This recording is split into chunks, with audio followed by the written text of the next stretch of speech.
Hey everyone, it's Brandon. Welcome to By His Grace. Um, in the last video, basically my whole goal was to tell you a little bit about what this channel is going to be about.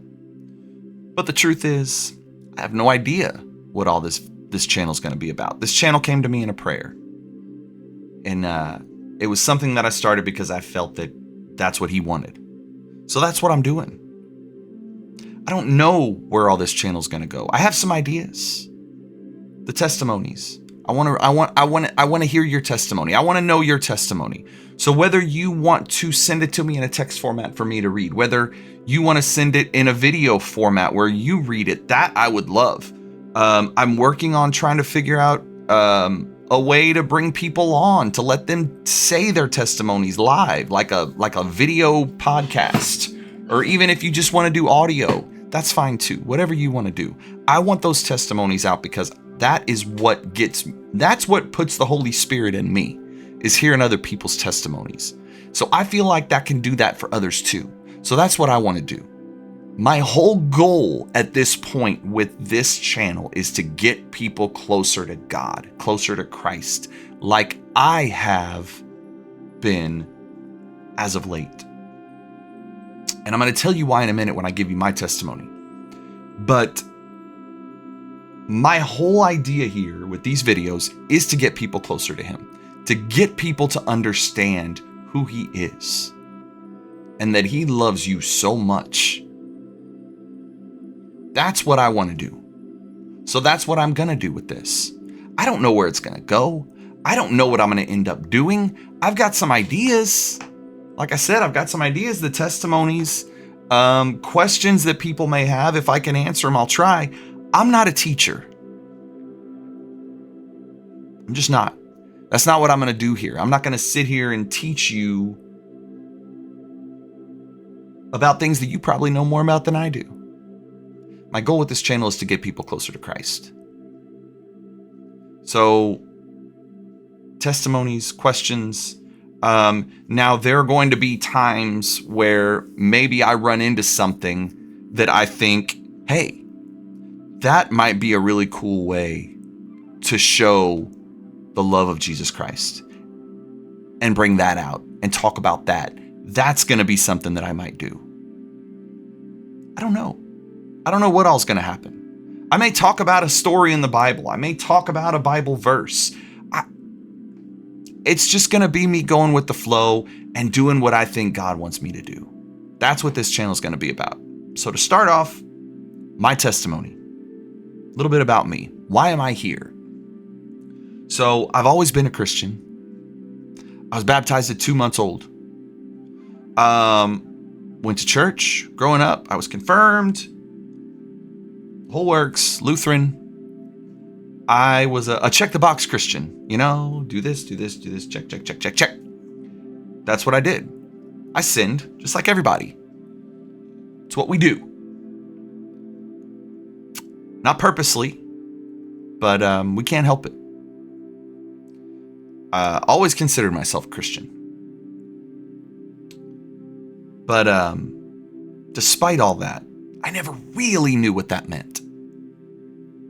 You know, never really knew what being a Christian meant. I knew I believed in Jesus Christ and everything else, but didn't really put my heart and soul into it. So my testimony has its beginning in 2017 when my father passed away.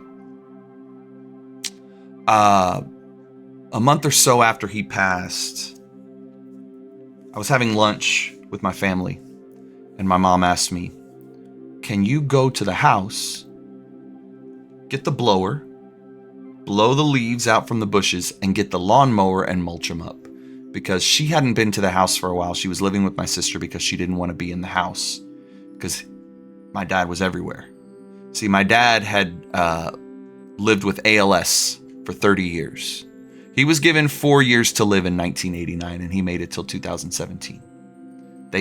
We fought that as a family. Shortly before he passed away, a year or so, he was asked, "What would you give to go back and not have ALS?"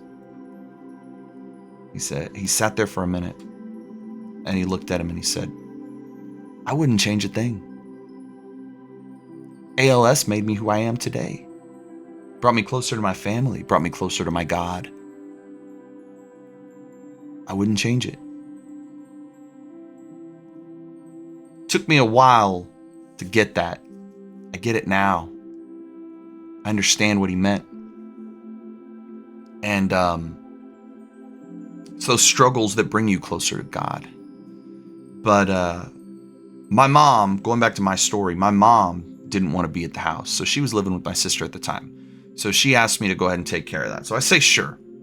So I go to mom's house, open up the garage door. Right when I walked in, and I had been in the house since he had passed many times. I walk into the garage and I get 2 feet in, and all of a sudden I feel like I hit a brick wall. Can't explain it. And all of a sudden I feel like I get hit by a ton of bricks. I fall immediately on my knees. And at this point, I'm not sad. I'm not happy. I'm not there with emotion. I'm there to take care of something. But all of a sudden, out of nowhere, I just started bawling. And I don't know where it came from. I am just bawling, tears that just all over. And I don't know what's wrong with me because I'm not overly emotional at this time. I mean, yeah, my dad died, but it had been a couple months. You know, I had been crying. It's not like I was keeping anything bottled up. Finally, after I finish crying, it takes a good 5 to 10 minutes. I stand myself up. I go to the backyard. I get the blower. I get the mower. I come to the front yard. I start blowing leaves out. It's about 30 degrees on this day. It's wintertime. I'm blowing the leaves out. It's cold. And I look up on the house and I see a red wasp nest full of red wasps. Now, first off, you don't see active red wasp nests in the wintertime very often. It's not something that's common. And I'm allergic to red wasps, so I start to get a little scared. Right about that time, I look over to the right. Something else came up that you don't see in the wintertime. A bright yellow butterfly comes flying up to me, and it's flying right in my face. Right in my face. And it's like it wanted my attention. It flies through the bushes, and it felt like it was telling me, push through, you're fine. So I listened. Turned on the blower, I pushed right through, I was fine. No problem. The butterfly flies back over to its spot. Keep in mind, when my dad was alive, when I would mow the yard for my mom, he always loved to watch. He'd sit there on his cart and he would watch me. Keep that in the back of your mind. I'm riding the mower. I get about halfway done with the front yard. And all of a sudden, and remember, it's like 30 degrees. It's cold outside. All of a sudden, head to toe, I get a warmth. Not on the outside, on the inside. I feel warm. Not hot. Nothing I've ever felt in my life. Right then, I'm looking down because I'm trying to make sure I get all the leaves. Right then, I look up. And I see that butterfly again. And he's flying. So I look at him. And he starts flying up into the sky. So I follow him. I feel like I need to follow him. So I follow him. Right there, plain as day, in the sky, is my father looking at me. He's not in a cart. He's in his mid-30s and he's healthy. And he's standing next to his father, who passed away when I was 13 years old. And they're looking at me and they're smiling. At this point, I'm bawling again. This time with emotion. I felt like he was telling me he was okay.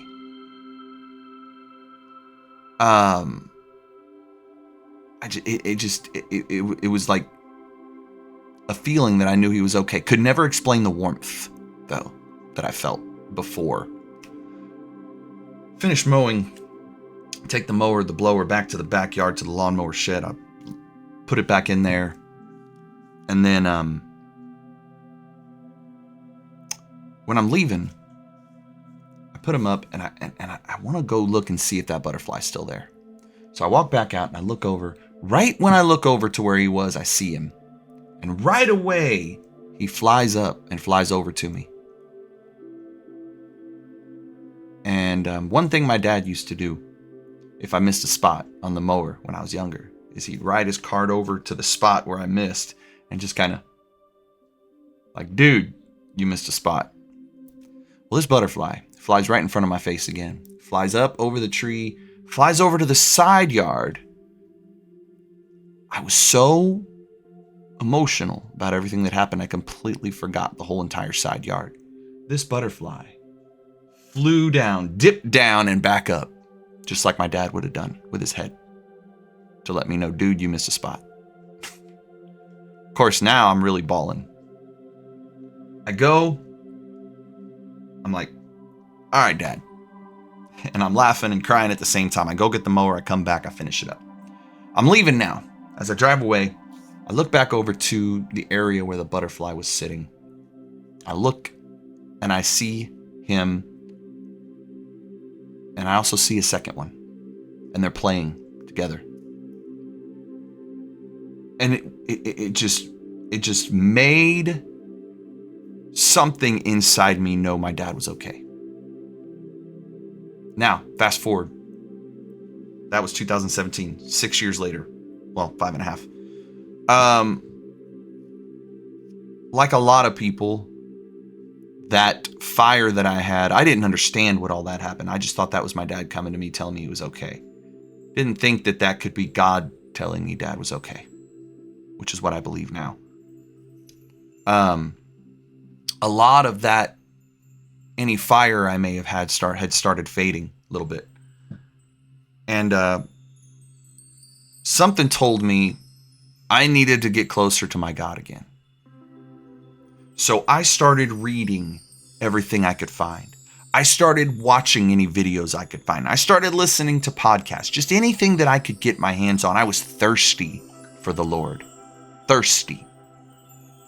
So after reading some stuff, I started changing my prayer habits. Before, I would just talk and talk and talk and talk for 30, 45 minutes and then go to sleep.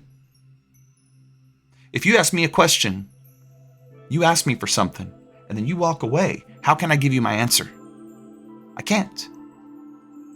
So my habits now became praying for 10, 15 minutes, and then listening, waiting to hear something. That's what prayer should be. I think, is mostly listening, not talking the whole time. So I started listening more and talking less. The very first time I prayed differently, I asked God to send me a sign. Give me something. Give me something to work on, something you want me to do. Let me be your vessel. Tell me what to do. Close my eyes and I listen.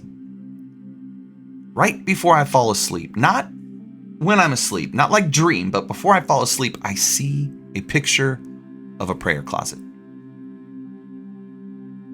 Well, I asked for it. Here it is. So back here is my prayer closet behind Stone Cold Steve Austin. Got a prayer closet.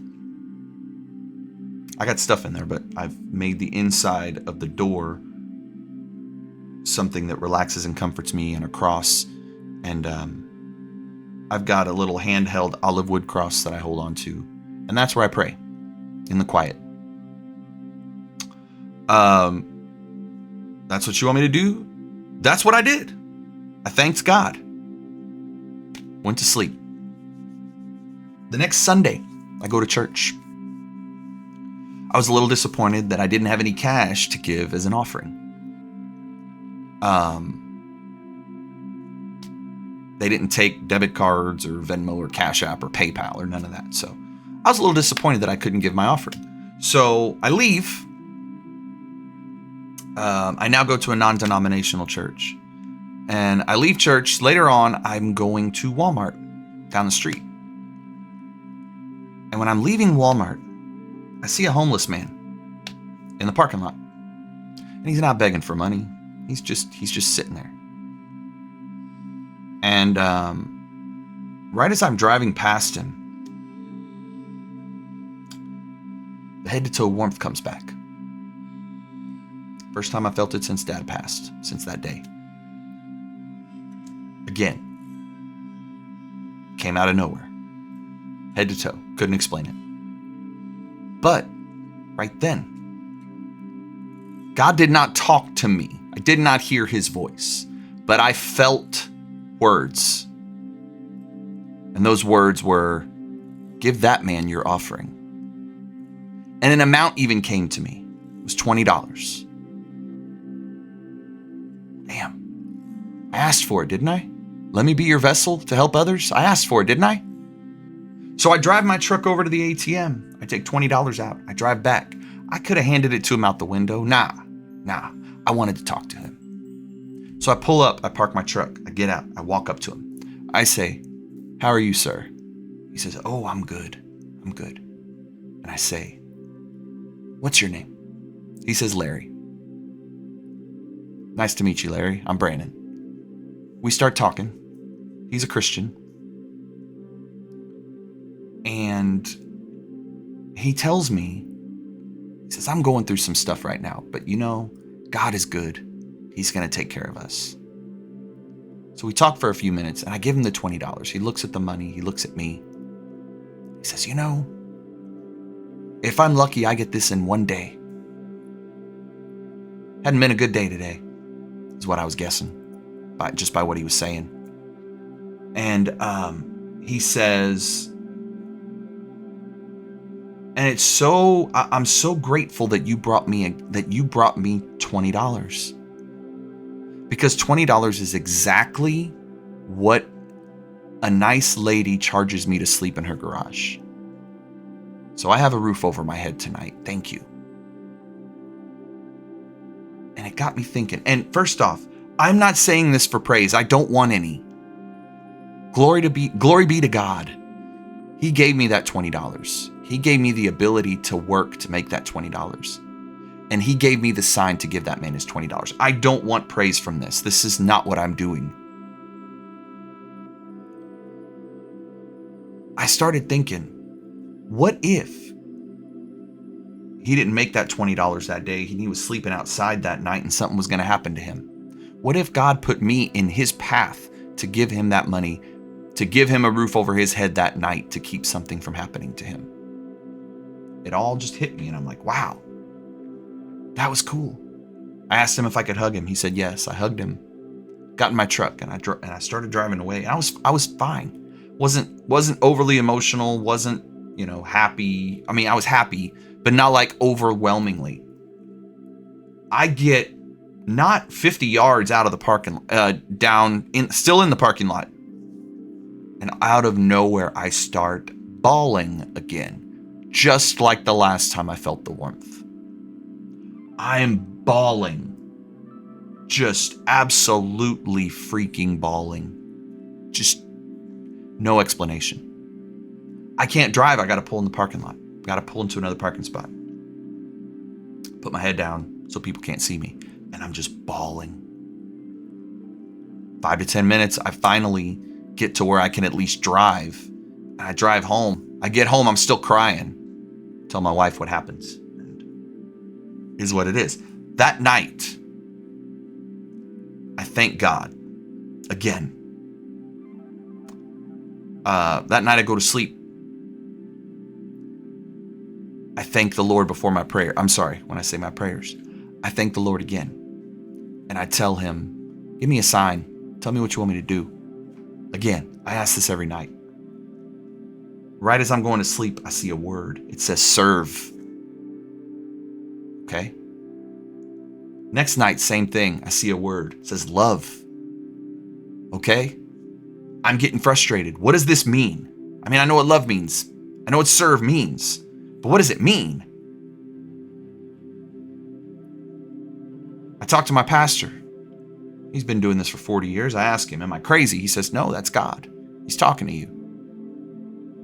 I said, have you seen this happen before? He says, yes, but usually people stop because they get frustrated. They think he's not listening anymore because he stops giving signs. He doesn't do it all the time. He gives them to you when you need it and when he needs you. It's okay. So I'm not stopping. I'm going to keep going. Had two friends on my contact list on Facebook reach out to me because they said they felt like they needed to contact me. They felt a need to contact me because they were having problems with their relationship with God. They don't know why they felt the need to contact me, but they did. I said, well, I'll talk to you. So I went and talked to him. One of the ladies, if I don't eat breakfast by 8:30 a.m., I'm starving, okay? I go meet up with one of these people about 8 a.m. at their house. And I start talking. I don't know where most of these words came from, y'all. I really don't. I don't remember half of what I said. They just came out of me. 8 a.m., I was talking to her for 4 hours about Christ. I don't know 4 hours worth of knowledge about Christ, but it just came out. 4 hours later, about noon, lunchtime, normally I would have eaten breakfast and lunch by now. I'm not hungry. I'm not thirsty. I feel fully sustained. I felt like the word sustained me. The truth sustained me. No explanation for it. I go home. I thank God again. And in my prayers, I say it again. Give me a sign. And I'm praying and I'm praying and I'm praying. And as I'm praying, as I'm asking, words come out of my mouth that I didn't think of, that I don't remember saying, that I didn't feel like I said. It felt like someone else talking for me. And the words were, I want to help people find hope. I don't know why I said it. I didn't think it. I didn't mean it. Obviously I meant it, but I didn't mean to say it. But it just came out of my mouth. I want to help people find hope. In that same prayer, I kept going and I said, show me a sign. And as I closed my eyes, right when I closed my eyes, bright as day was a star. Star could mean a million things. I knew what it meant right away. One of the things my pastor told me was Proverbs 3:5-6, which has become my mantra. Trust in the Lord your God, lean not on your own understanding, but follow him, and he will take you down the right path. In layman's terms. So he said, when you need to know what he's saying, you will know. And I knew what the star meant. I just went right back to the wise men and that star that led them to find Jesus. And I put everything together. I need to help people find hope. I want to help people find hope. And the star is, that's how I find Jesus. I want to help people find hope. That's how I find Jesus. Boom. That's where I'm at. I got rebaptized. That was another thing. One night I closed my eyes after a prayer and I saw a river. And I immediately knew I needed to be rebaptized. Called my pastor, he did it. I've talked to several people since then.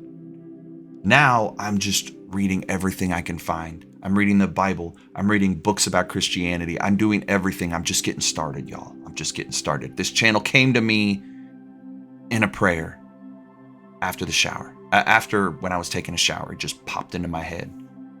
And that's where this is going to go. I don't know what's all going to happen here. But it's going to be one hell of a ride with Jesus Christ taking me down it. And I can't wait. I can't wait to share everything that I'm going to share with y'all. And I hope it does something. If I get one person closer to Christ, one person to look for salvation, then I have done what I want to do. but I want to get as many as I can. That's my goal. I'm not a teacher. I'm not claiming to be a teacher. I just want people to feel what I feel right now. I want people to feel the amazing feeling that I feel every day, knowing that I have Jesus Christ in my heart. The confidence that I feel walking everywhere I go, knowing that I can't lose because he's undefeated. When you have him in your heart, you can't lose because he is undefeated. You will always win. How would that feel to somebody who doesn't know how that feels? To walk down the street with confidence, knowing you can't lose. Because the Son of God is within you, and you cannot lose because he's undefeated. Holy Spirit is in me. He's in you. He's in everybody. You just have to let him know that you want him there. And you want him in you. And he will work some magic. He's doing it with me right now, and I just can't wait for him to do it with some of you too. That's all I got for today. I hope it helps people. I hope this inspires people. I hope this channel does some amazing things. I really do. I'm going to do the best I can. Like I said, I'm not a teacher, but I'm just trying to get people closer to Christ. I love you guys. All right. Till next time. God bless.